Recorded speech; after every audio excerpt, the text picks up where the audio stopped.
It takes a lot of equipment to prevent fires and to fight them. And Eric, it starts off with the truck right here. Yes, absolutely. So this is one of our typical prevention vehicles.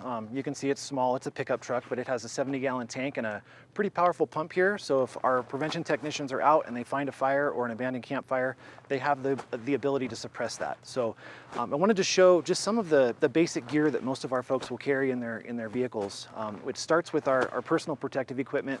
We carry line gear, helmets, fire-resistant clothing.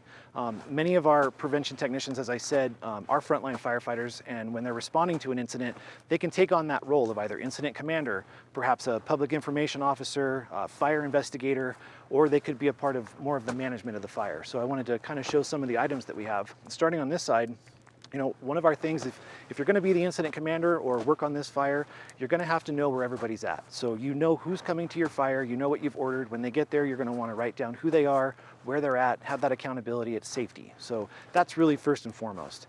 The other things that we carry would be stuff that we have in their packs, you know, headlamps, protective gloves, binoculars, first aid kits.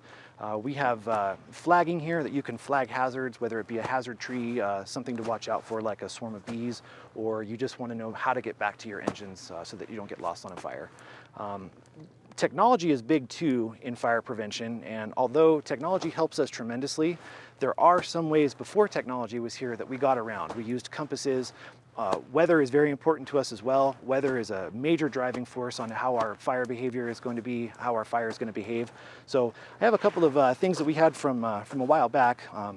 The incident meteorologist is going to talk about the belt weather kit here. We have compasses, and then luckily these days we have, you know, GPSs and handheld weather meters. So we use those to make sure that we have those readings, and we can take those readings and know what our fire is going to do and kind of anticipate that behavior while we're fighting the fire. And you have a lot of backup plans then. So the old way you used to do things, it's now the backup plan. Correct, yeah. So we use the technology, it's available to us, but if that fails, we have to make sure that we're able to perform those functions still. Okay. So, and then as you said, like communications, we carry extra batteries, radios. We have investigation kits here, medical kits.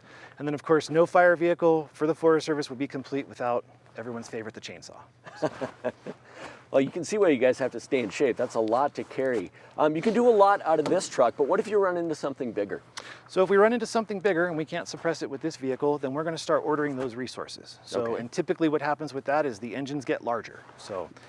And that's the green truck that we're looking at. Yeah, right so now. That's a Forest Service Type 3 fire engine, and that can carry up to 5 people, and it has a much larger tank and a much more powerful pump.